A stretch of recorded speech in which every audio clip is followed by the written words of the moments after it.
The history of ergonomic regulations. With puppets.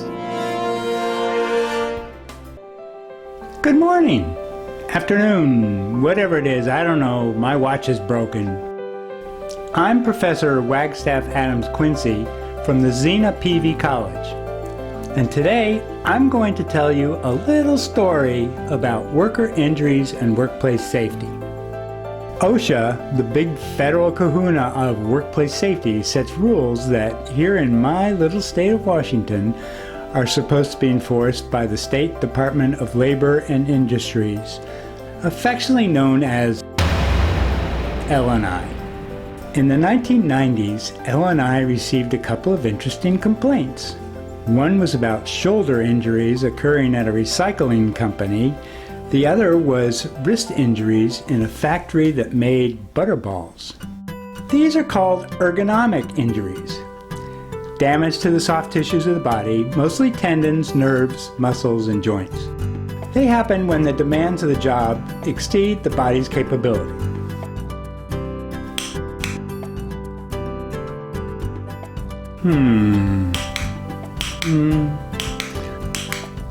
What was I saying? Oh yeah. The most common factors in ergonomic injuries are frequent repetition, high force, and awkward postures. Repetition means you keep doing the same motion again and again, again and again, again and again and again. Repetition means you keep doing the same motion again and again and again and again and again. A good example is assembly line work. A good example is assembly line work. Ay, geez. High force means you're straining to do the job, like hand tightening a screw in wood. Awkward postures are movements like bending over to pick up something, working with your wrist bent when you're using a pair of pliers, or working with your hands above your shoulders like hanging a light fixture from the ceiling.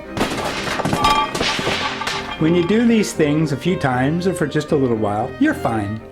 But when you do them too much, you exceed your limitations and you get hurt. Ew! These limitations are why the guy with his hand in my backside, woo, has his elbow sitting on a padded rest. I would demonstrate the ergonomic risk factors the recyclers and the butterball makers were exposed to, but I'm just a puppet, so I need some help. You, madam, can you help me out? Thanks. Just come up here in front of the stage.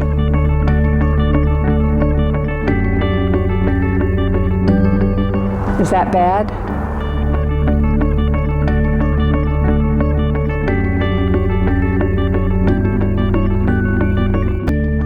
Ew! Now, about those complaints. L&I investigated and found a lot of ergonomic injuries. In the case of the butterball makers, if memory serves, every single worker was injured. But L&I had a problem. They didn't have any standards for these hazards. Just a regulation that says, each employer must furnish to its employees employment which is free from recognized hazards that are causing or are likely to cause death or serious physical harm to its employees. They call that the Safe Place Standard. Remember that name, and remember it's only used when there isn't a specific standard that applies to that hazard. Now, to prove a violation of the Safe Place Standard, L&I must show there's a recognized hazard. It's likely to cause death or serious injury, and there's a way to eliminate or reduce the hazard. That takes a lot of time that L&I doesn't have. It only has enough inspectors to visit each workplace on the average of once every 55 years! Hey, for the feds it's every 165 years. So L&I was only issuing 5 to 10 of these safe place violations per year.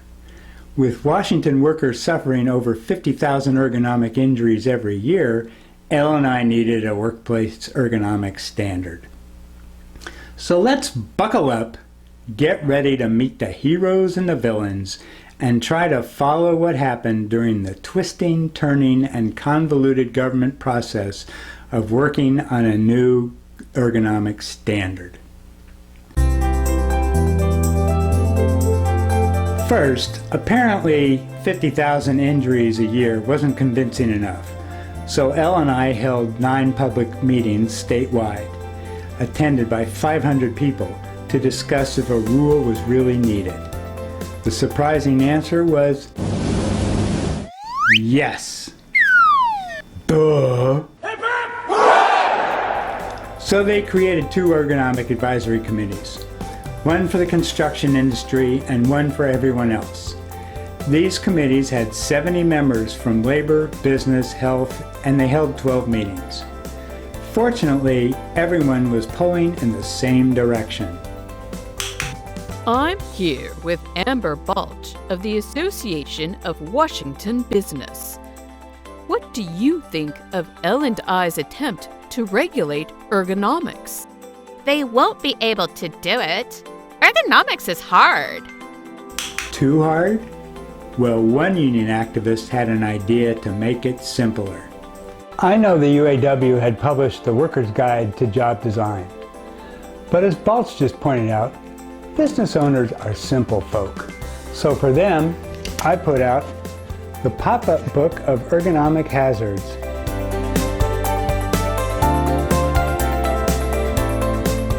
Finally, Elle and I's steely determination paid off in the rock-solid form of a proposed rule. The rule would require employers to look around their workplaces and to see if people worked regularly on jobs with specific amounts of awkward lifting, repetitive motion, high hand force, awkward postures, hand-arm vibration, or repeated impact. And these proposals had some proposed teeth in it. Workers whose jobs faced these hazards had to be provided with hazard awareness training.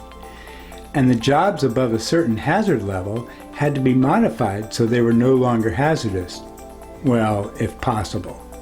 Unfortunately, in an ironic coincidence, or maybe as a shell for business interests, Governor Gary Locke insisted if the proposal ever made it to law, enforcement would be phased in over 4 years. Meanwhile, the 50,000 injuries per year would continue. So, let's see, 13 plus 42 carry the 1. Full compliance would be deferred for another 200,000 injuries. The proposal was then the topic of 14 more public hearings and received another 1,100 comments, including one from this guy. My name is Eugene Scalia. My daddy was a justice on the Supreme Court. Donald Trump made me his Secretary of Labor. I never even bothered to choose a head of OSHA. Why should I? I wasn't about to let them do anything to protect workers. Mr. Scalia's comment, it should be noted, was in opposition to the proposal. With a record of over 100,000 pages, Elle and I made some minor changes and published their final rule in May of 2000. Workers celebrated.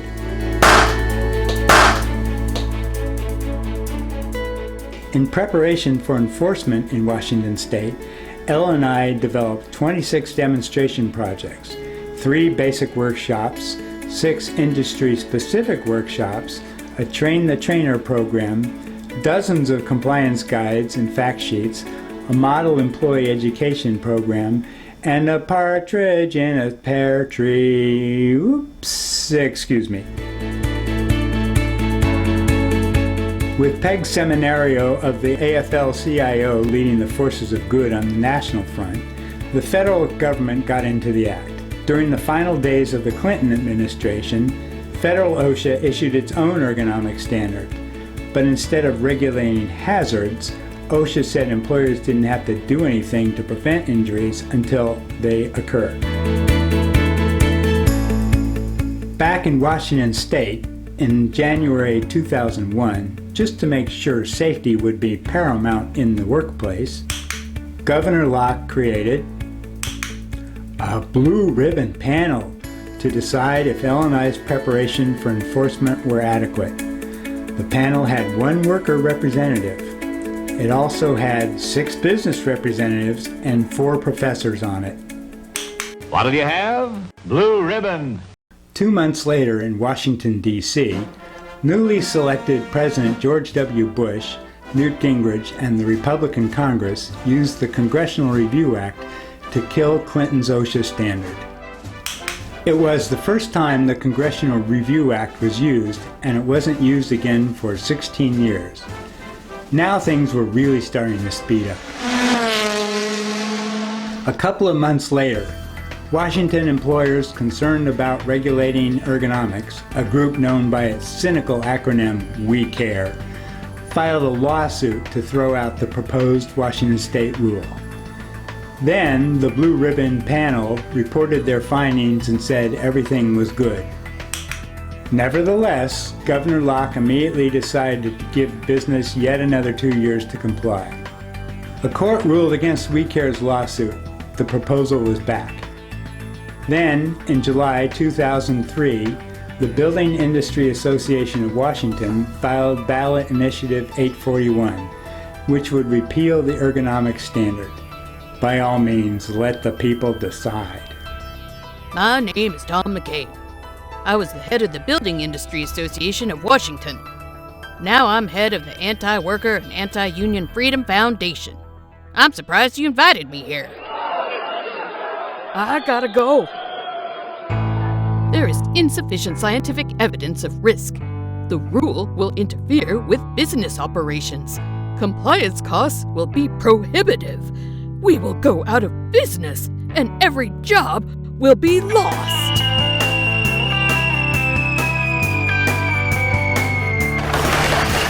In November of 2003, the voters of Washington passed Initiative 841.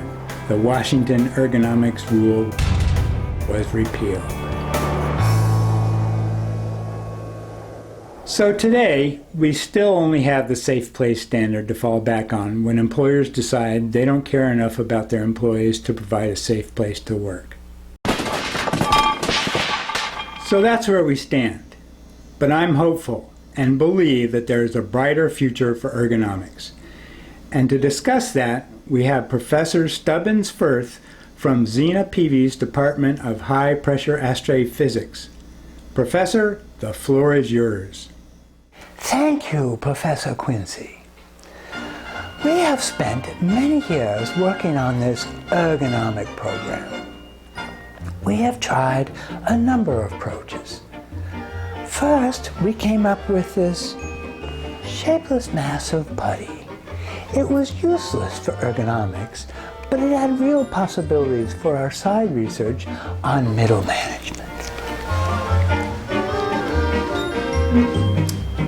Then we came up with this guy. It was a real advance, but it was too small.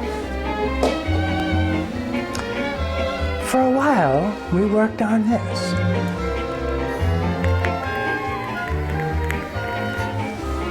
We felt we were making good progress, but our funder accused us of blowing smoke. Finally, we had the breakthrough we were looking for. Introducing Ergoman. Unlike your Amazon fulfillment center workers, Ergoman has an extra long arm to reach goods on the highest shelf. And unlike your construction workers, Ergoman has a really strong arm for lifting those 35-pound cinder blocks all day long. And unlike your secretaries, Ergoman has an extra long, extra flexible neck for seeing even the most poorly placed computer monitors. And unlike loggers, Ergoman has springs, optional, in his wrist to absorb vibrations from chainsaws. And unlike your grocery checkers, Ergoman has easily replaceable wrist unit, so there's no more expensive carpal tunnel surgery. And unlike your nurse's aides, Ergoman has a steel cable in his back for lifting those 300-pound patients. Oof! And unlike your assembly line workers, Ergoman has extendable legs for any height workstation. And he has a built-in computer to easily program him for boring, repetitive work. Best of all, he has no mouth, so he can't complain about the incessant pain. Ergoman, the OSHA-approved, not that they care, employee of the future. Well, that's it. I hope it was fun and informative, and thanks for watching. The history of ergonomic regulations. With puppets.